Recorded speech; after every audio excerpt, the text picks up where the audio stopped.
Hello, and welcome to New Beginnings. And I'm sure you all have known, if you're with us on our socials, we are the South African Cricket Podcast, the SA Cricket Pod. Welcome all and sundry. Welcome to this new era of what formerly was the Full Quota Podcast, but now is the South African Cricket Podcast. And we're still doing changes to everything else, but we've got a lovely logo you can see on the right. And we are slowly doing the changes. We've made the change to YouTube. You can follow us at the SA Cricket, South African Cricket Podcast, actually, YouTube channel. And you can also follow us on X at SA Cricket Pod. You can also follow us on Apple Podcasts and Spotify at the South African Cricket Podcasts. We try to be a little bit more on the nose than trying to be a little bit cheeky like we were before. So yeah, that's where we are and who we are. You can find us, the Strapline, on SA Cricket Podcast on X. Subscribe to the YouTube channel at South African Cricket Podcast, which you are watching right now. We didn't change anything. And also the South African Cricket Podcast on Apple Podcasts and Spotify, which has changed. The only thing that hasn't changed and will change in the week is the buy me a coffee. You can still buy us a coffee at Full Quota Pod. When you go there, it'll say South African Cricket Podcast. We're just changing the URL in the moment. And then finally, you can email us at sacricketpod@gmail.com. The other thing about the buy me a coffee, which is pretty cool, is there's a QR code on YouTube that's going to sit in the little corner. But then for the YouTube people, we can put up this QR code, which will send you to the Buy Me a Coffee website. We've tried to make it as easy as possible for you. You can just click on that or the QR code that's on the bottom right of your screen when you're watching on YouTube. So, we've brought in a lot of innovation so far, and yeah, it is what it is. Tim, I'm not alone. You can see Tim's here. So, Tim, how are you doing? I'm doing well, and I'm glad we've basically changed and rebranded. I hope that you will enjoy, and those that have stayed with us will continue to stay with us. Me, I'm fine. I've only just recovered from one of the most tense evenings of sporting extravagance I've ever seen. No, dude. And I know this is a cricket podcast, and it will never be anything other than that. But the Ryder Cup last night was out of this world. World. Which team were you supporting, first of all? Oh, always Europe. Oh, okay, so we're on the same side. So it was a little bit scary because there was a point where we're like, oh no, they can't do this. There's no way we can let the Americans do this. But yeah, the Ryder Cup, if you're new to it's encompasses everything that sport is supposed to be. The joy, the sadness, the expectation. In all our leagues, like we're going to talk about, obviously, the domestic season, it takes months for us to build up to 1 week or 2 weeks where there's like two games that really, really matter that can get you that moment. Same thing with soccer. Same thing with golf. Golf generally takes 4 days for it to get to a crescendo. This thing was Friday, Saturday, Sunday of wow. Oh, can they come back? Can they not? And then on Saturday, the Americans were down in the dumps. Literally, I thought they were going to give up because I thought Saturday night they were broken. And then all of a sudden, on Sunday, you're looking there going, And the thing about it, which makes it so great, Tim, is that it changes every hour. It's like the start of the day on Sunday, the Europeans was just blue on the board. Next thing, it's white. And next thing, it's like, when did we get here? And the Americans just fought back towards the back end. And it kept us glued. Yes, the people in America left in New York. They walked out. I don't know why. But it was theater. It was scenes. And yeah, Well done to Team Europe and Captain Donald, but yeah, this is not a golf podcast. I love my cricket, but it is the single greatest sporting competition in the world, in my opinion. It really is, for the reasons you outlined. It really is very special. Yeah, and I find it very funny that I think Ian Wright even mentioned on one of the Sky podcasts on Stick to Football, they asked him Super Bowl, World Cup of soccer, Ryder Cup, and I think they gave him something else, Olympics, Ashes, and he was like Ashes, and he was like Ryder Cup. The Ashes is the closest as well. The only problem is in the Test match.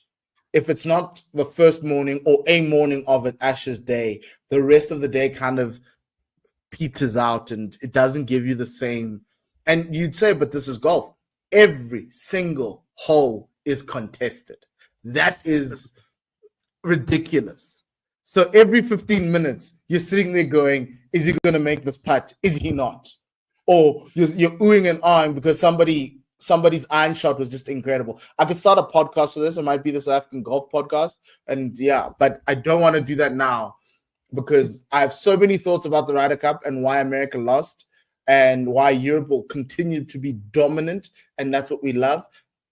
And but all I'm saying is 2027, I'll be there. And I just need to learn the Irish songs and the songs for Team Europe and let them know that there are black people because, that team was so white. But yeah, we're not here to bring in quotas into golf. We're fine there. Anyway, it's been an interesting week for South African cricket. No drama this Monday. No drama. Thank goodness. However, we have a team that's preparing for a World Cup. The Proteas women played their warm-up matches. The first warm-up match was against Bangladesh. That was a no result. They were 45 for 3. And at that point in time that it rained, Laura was out. Marazan was out. Henry Dirksen was out. The only person that was still left was Tasman Brits and Annika Bosch.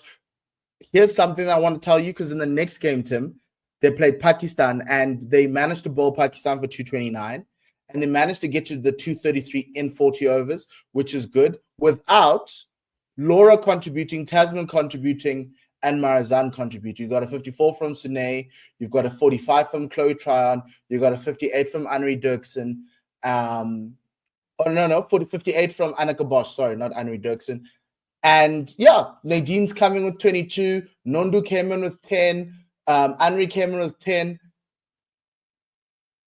So what we said last week was we're waiting for everyone else to come in, Tim. They have arrived.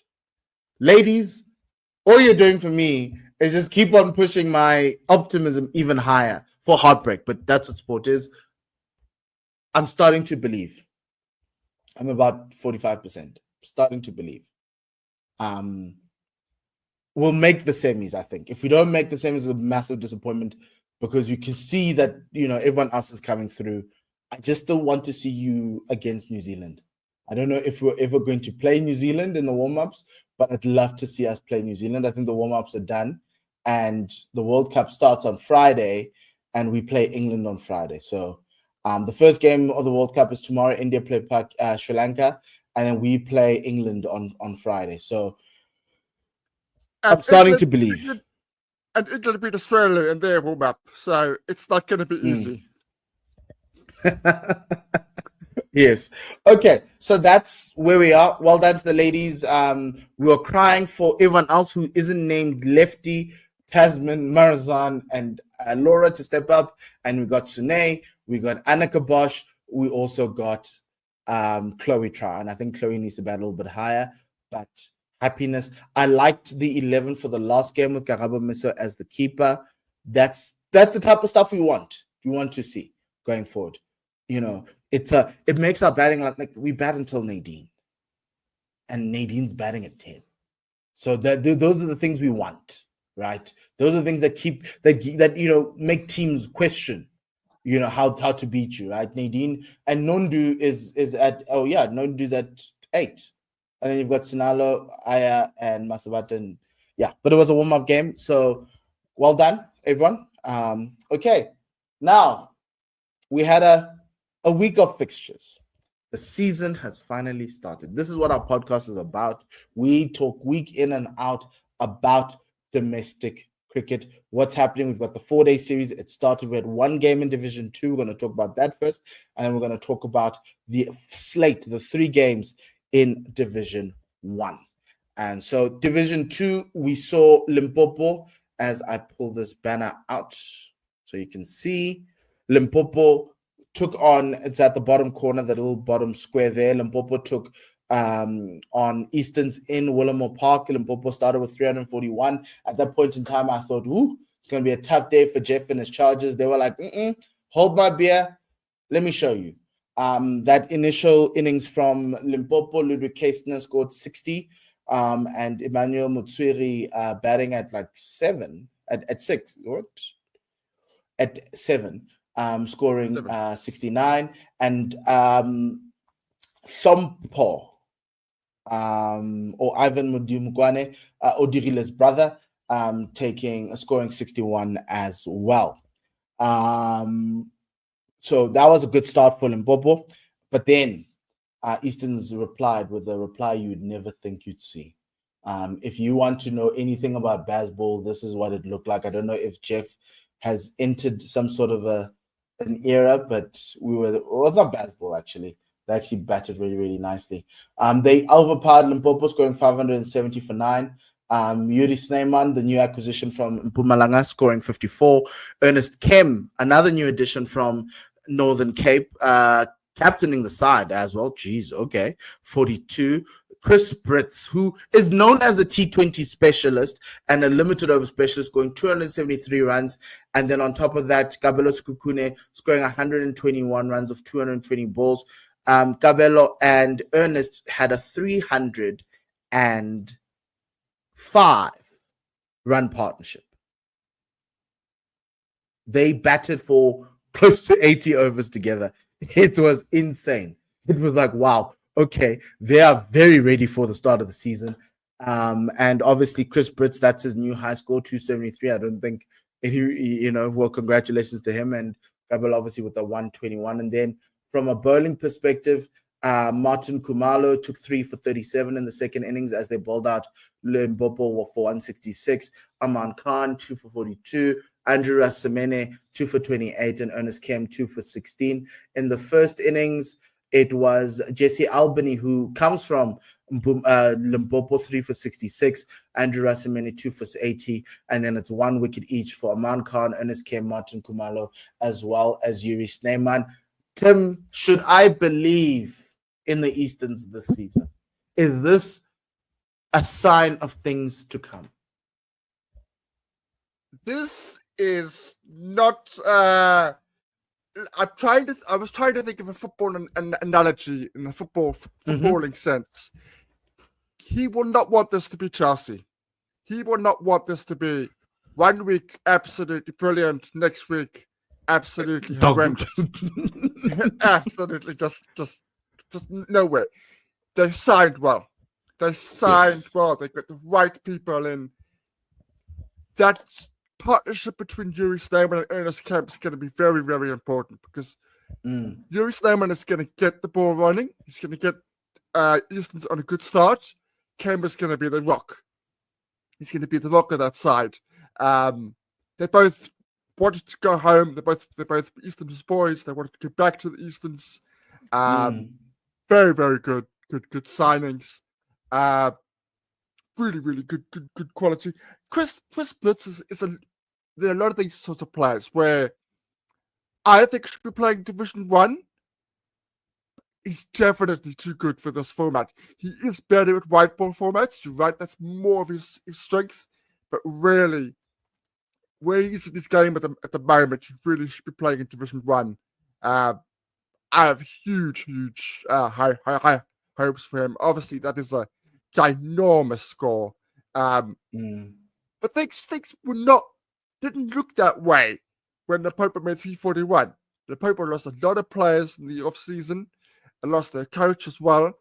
So they had a new setup, but they made 341. You thought, well, hang on, they might actually be able to get a draw out of this. But Easton's really made hay. They really did make hay. Yeah, because the other worry for me is Limpopo gone back to who they were 2-3 seasons ago, or when we all started this franchise thing as the whipping boys of this, right? The 341 tells me no. That means that they do have batters in there that can do it, and they can get 341 in Division 2 is enough for you to do it. It's just the bowling, right? I don't think they have the bowlers to do it. Shout out to Atwell Mokholoboto for taking 5 for 138 in 38 overs. He's the off-break bowler.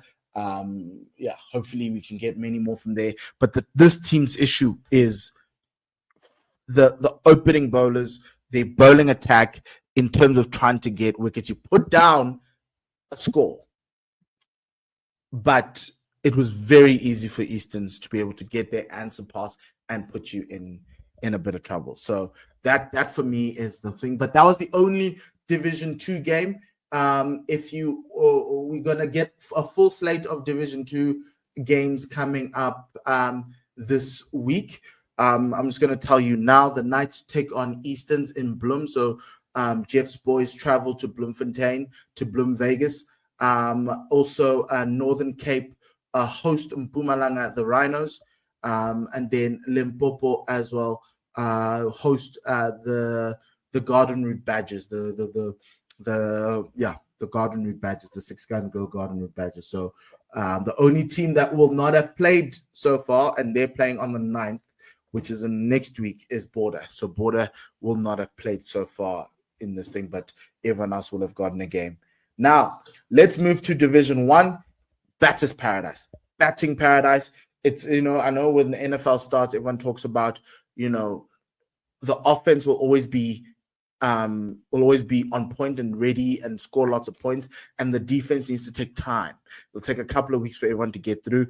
I don't know if this is true for the bowlers, but there was a lot of centuries being hit today. So many centuries. Tim, how many centuries were hit in Division 1? Too many to cut, too many to remember. I did send you something offline, which I will actually touch on. Okay. No, okay. Let's go through. Yeah. Mm-hmm. Go ahead. Sorry, what? No. Let's go through the. Actually, we're being stupid. I'm really being stupid. Bad podcasting, but I'll get you the centuries that was scored today. Yeah, but it was a batting day, a really, really big batting weekend, and it was so the centuries that were scored, 7 centuries were scored this weekend, and then how many scores above 50? 1, 2, 3, 4, 5, 6, 7, 8, 9, 18 scores above 50 were scored today. In this thing, and one man having scored 2, Donovan Ferreira, he scored 1 century and 150, and Luandre Pretorius scored 2 50s for the Titans. We're going to talk about that, but 700s and I said 18 50s, individual 50s. So it's not like we're counting 150. So lots and lots. Just to really, really touch on it. What is important, and it is going to be important to keep an eye out throughout the season. 700s by Black African batters. Now, not scores above 50. Sorry, scores above 50. Sorry, 7. That's right. 7 scores of 50 or more by Black African batters. That's important. That's important for the future of South African cricket, because Temper Performer at some point is going to retire, and we need more than Senekwani to come through the system. So that is good to see. So that's Wesley Beja, Mudirdi Teko of... Wait. No, it's Wesley Beja.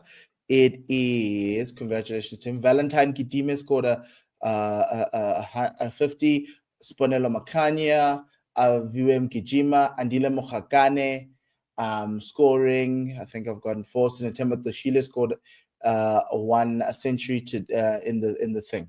So I don't know if any who else is a Black African batter that I'm leaving out. Oh, Lisiba Ngwepe. Yes, got it. Yeah, so congratulations guys on your on your centuries. Let's go through the results. So Boland hosted the Titans in the first game of the season, and I think Boland was our pick for relegation. And I know I'm not picking on them, but they got a win that could help them. And I was looking at this on some. Okay, we're gonna come back to the first week of the season and be like, how did they survive? They beat the Titans, because I don't think the Titans are going to lose to all their other relegation candidates. But anyway,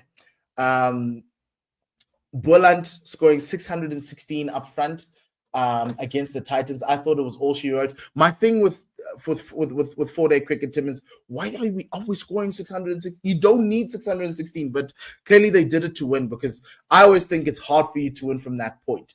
But you'll tell me what happened on the final day, because, the Titans were Titans. Wild. Yeah. Wild. Anyway, so 616, Gavin Kaplan from Western Province scoring 238. Grant Rulofsson in his second season at Boland, 150. Aviom Kijima came in with an 80. Jedley van Bressy's 40. Well done there. 616 for 9 declared. You thought the Titans were dead and buried, and to a certain extent they were. 366 all out. You had 100 from Donovan Ferreira, 123 of 140 balls. Luandre scored 57 for all those who are watching Luandre. Dan Khalim also scored 110. Another, not black African batter, but a player of color scoring a century, who's also an all-rounder, by the way. I'm sure he saw Corbin Bosch and was like, hey, I too want a piece of that. So that was the Titans bowled out for 316. From a wicket-taking perspective in that first innings, Tsepon Dondo of the Titans took 6 wickets for 178. He just kept on bowling and bowling and bowling, and well done for that. On the Boland side, Clinton Steedman, remember him? He used to play for the Proteas. Remember, they called him a lighter version of the Vern, of the Cape Surgeon. He took 6 wickets, and the other wickets were taken by none other, Sean van Berg. So 6 wickets for Clinton Steedman for 61. Sean van Berg took 4 for 95.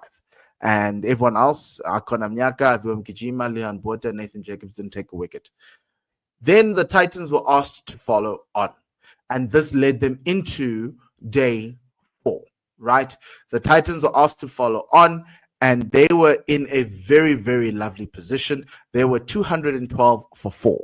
Before drama unfolded, they lost the last 5 wickets, 6 wickets, 5 wickets for 90 odd runs, 80 something, 87, 80, 86, odd runs, and 88 odd runs. And it was the Glenton Steedman, Akona Mnyaka show, Sean van Berg show there. Akona Mnyaka took 4 for 62, Sean van Berg 4 for 68, and Luandre scored 75. He got out. Snobonelo Makanya scored 454. He also got out. Donovan Ferreira trying to steer the ship. He got out in the very late bells of that game, and they were bowled out for 301, leaving Boland needing 52 runs to win. They got that 52 runs in 5 overs at the end of the day. I wouldn't say chasing fading light, because we're getting to the point in the day in South Africa where there's no fading light at this time of the year. Tim, drama in Paul, and Boland played it expertly. This is one of those occasions where you and I disagree on this, but you actually should have been right. There's no way that Titans should have allowed Boland to make 616 and then lose the game. It definitely should have been a case of Boland batted for an hour and a half too long in that first innings. Definitely. On that pitch, my boys, was flat. It was flat all 4 days. Absolutely flat as a road. It was unbelievable. Goes to the final day. There's 213 for 4. There's 50 overs left. Sibs Bakanya is batting with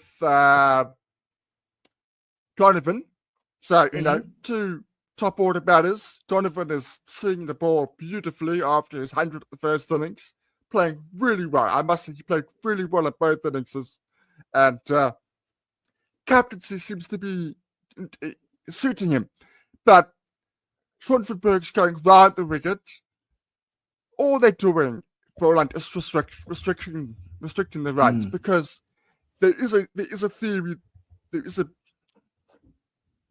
Titans score quickly. Their lead will be too much for Poland to come out and bat, and they have to score too quickly. So there is that theory that you go around the wicket and you restriction. I didn't agree with it at the time, but it worked. Goes around the wicket to Sibs Makanya, pitches the ball out of the leg stump, ball bounces, it flicks his glove.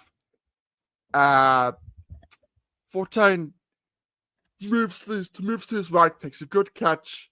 There's a loud appeal. Everybody knows it's out. We didn't have stop mic or anything, but you knew it was out. The umpire says not out. And just as Poland are about to remonstrate and kick the dust, Sibs Makanya walks. Sibs Makanya walks. No idea. I have no idea in that situation why he would decide to walk. I mean, it was incredible. And from that moment, it changed completely.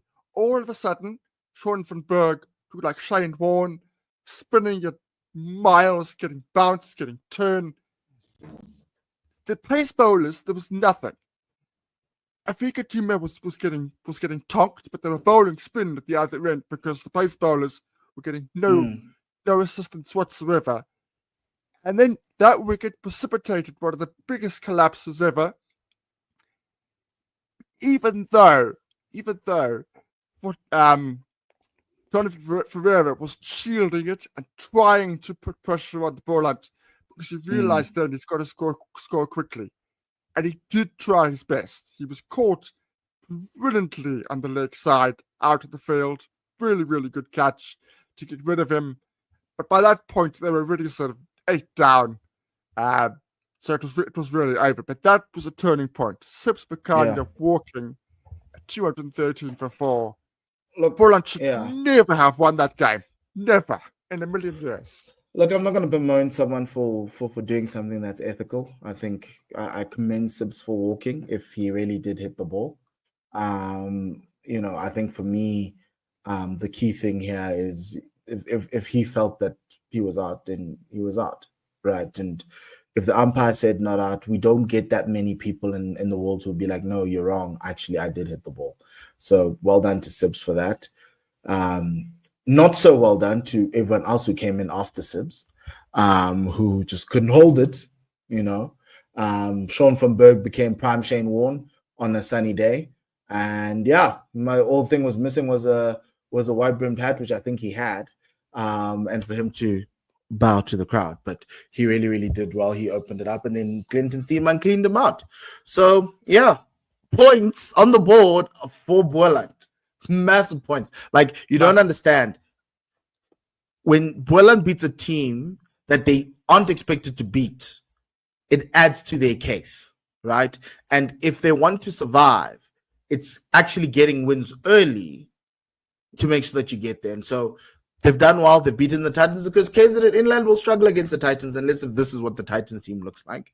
And then also you've got Northwest, who we know that they're a white ball side, so they just need to hold on here.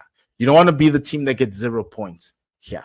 But anyway, there are other games. The next set of games was Warriors taking on the Warriors, right? And Sinetemba Tashile leading the line. Warriors going 281. They were in serious trouble to start off with. They were They were 3 for 8 when Sinetemba walked in, and him and Mudiridi Teko put on a 90-odd partnership, a 91-run partnership, and then Sinetemba effectively everyone batted around Tashile to get to 281. Shout out to Wesley Beja for his 50. That's not there, but he scored a 50 runs there. And then in in reply, they managed to bowl out Western Province. Western Province's bowling, Dan Patterson took 3 for 42. Bjorn Hendricks took 3 for 42 in some sort of twin effort. Tsepo Moreki taking 2 for 67 in his return back for Province. Province were bowled out for 182. Valentine Kitime scored 54 runs. Carl Simmons scored 40 in that 182. From a bowling perspective, Ndando Soni took 3 for 18, Thomas Caber 2 for 23, and Matthew Boast 2 for 45.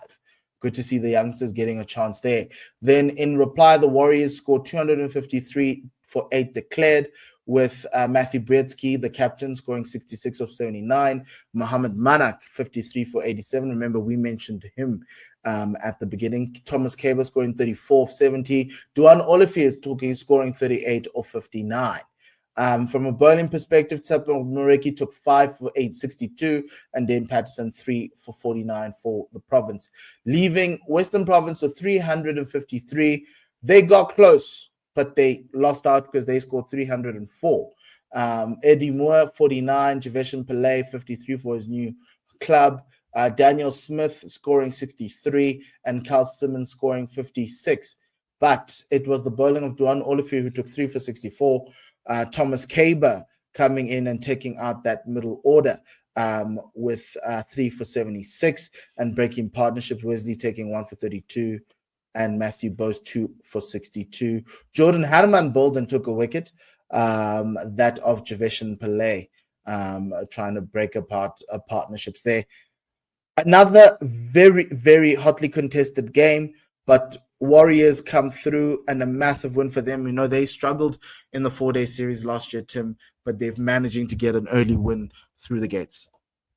Yeah, I must commend Nintendo Sony on his debut. He bowled really well that first inning. He's got 3 for 18. He looks a real talent. So that'll always be good in your debut to get early wickets. So I certainly must take my hat off to him. But generally, the fact that the Warriors got 281 in that first innings, I thought, you know what? Maybe I need to readdress my opinion on Western Province, because that was a seriously good bowling performance in the first innings. I thought, you know what? Maybe I've got this wrong. Maybe they're going to win games with their bowling. They're going to struggle with their batting, they win with their bowling. And that nearly came true. But they're just not strong enough with the batting.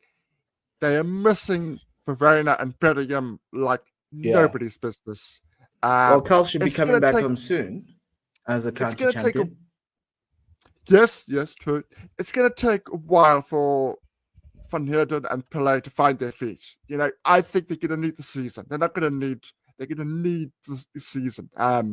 We don't play enough games. So I'm going to give them a little bit of grace, because for them to come in at the expense of Verena and Bellingham because they're away, it is tough. It is tough. And but we nearly got there. We nearly got there. It would have been ridiculous, because I think over the 4 days, Warriors were the better team. I don't really know how it got that close to the end, but they certainly were the better team on the day. Kashile, fantastic. As long as that continues, it's very, very good. Keep it coming. Knocking on the door. Yeah, keep them coming. He's got a call up to Pakistan. Hopefully, he gets into that World Test Championship side, and let's see, or maybe even the ODI side. So, this is more his formats. Not saying he's not good at T20, but yeah. Okay, last game was the Tuskers, KZN Inland against the Northwest Dragons in Botch. The Tuskers lost this game against a fellow relegation side, or obviously we predicted that the relegation battle might be Northwest Tuskers and Boland. They batted first. The Tuskers batted first. Michael Erlang scoring a double century. Andile Mokhakane scoring 67. Batting very lower down the order. Cameron Shackleton scoring 54. They got to 399.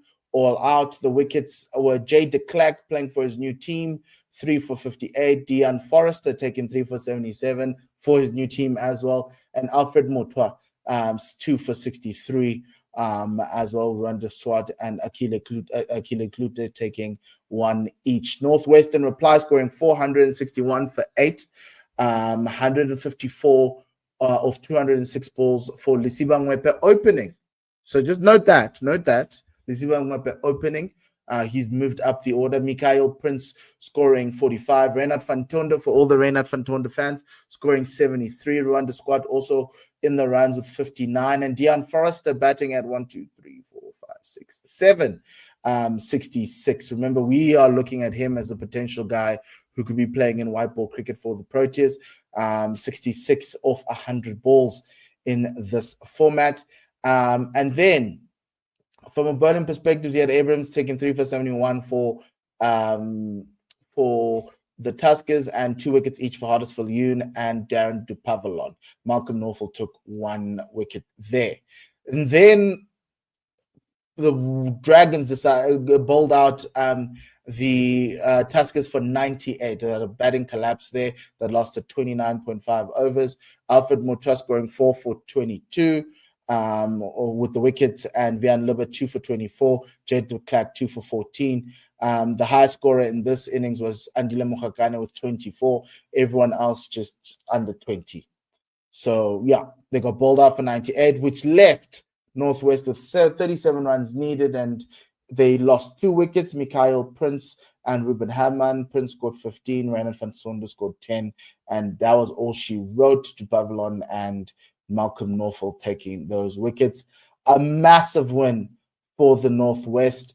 Really, really good win, especially in a high-scoring game. And really great performances for Lisiba Ngwepe, Mikhail Prince, and Reynard van Tonder. The interesting thing here, Tim, is Yanaman Malan's not around. He is there. He is in the squad. He just didn't play. Because they don't tell us anything. I have no idea. I assume injured. But he has been there. I've seen him on the socials, the preseason training. He's there. Yeah. But what a game in Botch, another massive one with a collapse that kind of leads to a victory for the Northwest Dragons. If you make 399 in the first innings, you shouldn't lose. Yes, you can. You can lose. You can. You shouldn't lose like that. You shouldn't lose in that fashion. That's the problem. I'd love to say such and so. I saw the second innings. I didn't.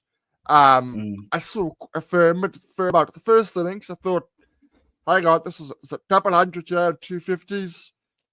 2 guys I like, Murukani and Shackleton. I think they're talents. So I thought, this is promising. This is promising. Plus, I knew that on paper, at least, they had a bowling attack for this format. Yeah. They had a genuine pace attack. Where it went all wrong from there, I'm not entirely sure, but I don't think Ahmed Amale is going to stand for this. I don't think he's the type of guy that just go, you know what, let's just have fun from here. There's going to be a few harsh words being said, and because he shouldn't be losing from that position in the fashion that you do. Just a very small slight note. A couple of hours ago, I put up a poll. Now we'll be doing it every week. We have all competitions. Who's your player of the week? And I just four names. One of the names I put up was Nkwepe for 154. It's a new highest score of his. I thought he played really, really well. Not one vote for him. Now, plenty of votes for Kaplan. Now, I'm a big fan of Kaplan. But difficulty range between Poland, flat surface, to what Nkwepe faced, whether or not the Tusk is bowled well, I would have thought, from what I saw, Nkwepe was the more impressive. He scored 100 runs less, but his innings was more impressive, but it mattered more. But that's just me. That's just a side note of mine that I noted. No, it was really, really good. And the one thing is the home teams actually coming through and dominating in their games and winning at home. It's really, really important. We don't play home and away.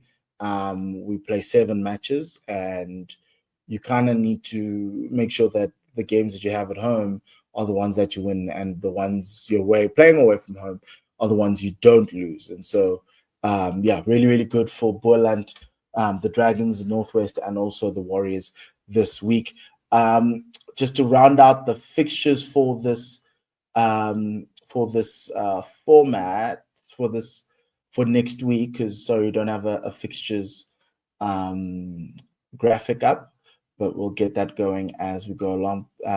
So you've got KZN Inland taking on the Warriors. The Tuskers host their first home game against the Warriors at 9 a.m. on Thursday, the 2nd of October. You've also got Boland hosting the Dolphins. So Boland have a homestand this week, hosting the Dolphins on Thursday. The Dolphins will be playing their first game. And so too on Thursday, it's Western Province taking on the Lions in Cape Town. The star-studded Lions travel down to Newlands to take on the Western Province. And another team who's got to have a homestand, a home and home, is Northwest taking on the Titans. The Titans start the season traveling away from home. They were in Paarl. Now they're going to be in Botch at 10 a.m. on Thursday. If you want to go check those out, all on the CSA YouTube channel. All the games are live there. Now, as we always do, to close out the show, it's Tim's Team of the Week. And in this week's edition, the first ever Team of the Week of the year, we see a man who has featured in the Team of the Week is Grant Rulofsson. You've also got Michael Erlank, Gavin Kaplan from Boland, Lisiba Ngwepe from the Northwest, and Eteme Shile from the Warriors, Donovan Ferreira of the Titans, Ruan de Swart of Northwest, Sean van Berg for all the wickets he took this weekend, Thomas Kaber, Alfred Motwa, and Dunderson. Did Sean van Berg take 10 wickets this weekend? No, 8. He took 8. Clinton Steelman and Sean van Berg took 8. Yeah. So obviously I have touched on most of those players, pretty much everybody. Obviously I will keep an eye on it. And Kwepe opening the batting for Northwest. He is predominantly throughout his career a middle order batsman. That's why I have him there. But if he continues to score runs as opener, then you may find I will have to find space for him in the opening. But that's my thinking. Predominantly, that's where he's batted. Who else? Oh, and Thomas Kaber. Thomas Kaber again. He's the sort of guy. This is his first chance in the restructuring as a Division 1 player. I think he only got 5 wickets in the match for the Warriors, but there were 5 important wickets. He gets wickets for fun in Division 2. If he can transfer that to Division 1, that would be very, very, very pleasing news to the Warriors. There was a talent there. Could also bat, so one to keep an eye out for. So it's been around a long time, but Division 1 now is going to be a different test for him.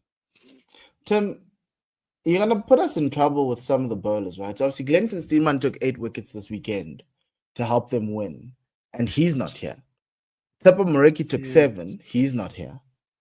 Dane Patterson already thinks we don't like him, jokingly. He's not here. He took 6 wickets this weekend.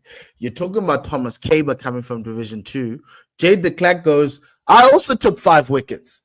Do I not matter? I tell you what. It is my own bias that has been corrupted here. I have publicly said that Stearman needs to do better. For the last 18 months, I've said if he wants to continue to stay in Division 1, if he wants to continue to be a professional cricketer, he needs to go back to some of that form that got him a Proteas selection, somewhere near that. And to be fair, the performance on that pitch, as I've said many, many times in this podcast, to do as well as that, he does deserve to be in this 11. So that's an oversight on my part. Clinton, I am sorry. Everybody else, it's a touch and go. It really is. I think everything else is touch and go. But Clinton, this is as close as you're going to get us to an apology.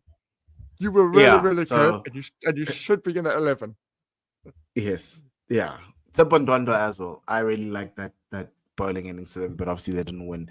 And sometimes winning helps, guys. But Clinton did win, and he's not here. Jay de Klerk did win, and he's also not here. So you know, it's fine. It's okay. We'll pick the guy who made it to SA20, and we'll talk about him, and leave the other guy who's been in border for years, bowling like a hero. Yes, he did play for the Warriors in franchise cricket. We get it, but justice for Jade. That's where I'm at right now. Justice for Jade and Tipple.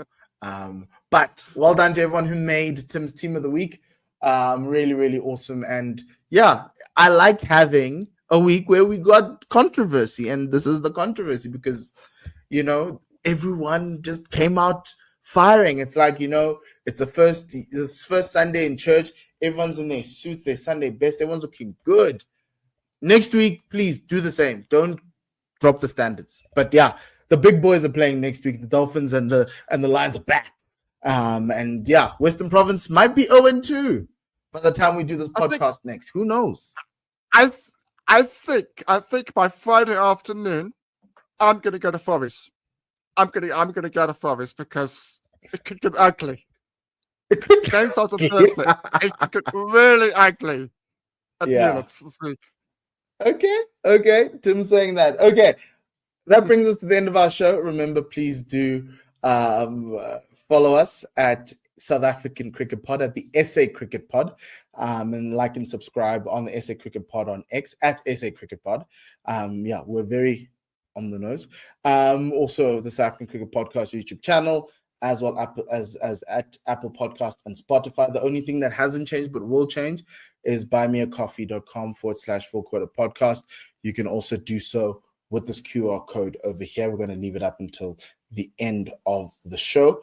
Outside of that, congratulations to everyone. Good luck to the Proteas women on Friday. Remember, Friday, the Proteas women take on England at 11:30 a.m. South African time. So please do support the ladies. It's another big game. And then on next week Monday, we'll be podding while we're playing New Zealand. Massive game for this team. They've got England, New Zealand, India. You could potentially, by the time we come back in 2 weeks' time, the Proteas women will be 0-3. But I do think they can beat New Zealand and be 1-2. And then you've got Bangladesh, you've got Sri Lanka, you've got Pakistan to fill your boots before you play Australia.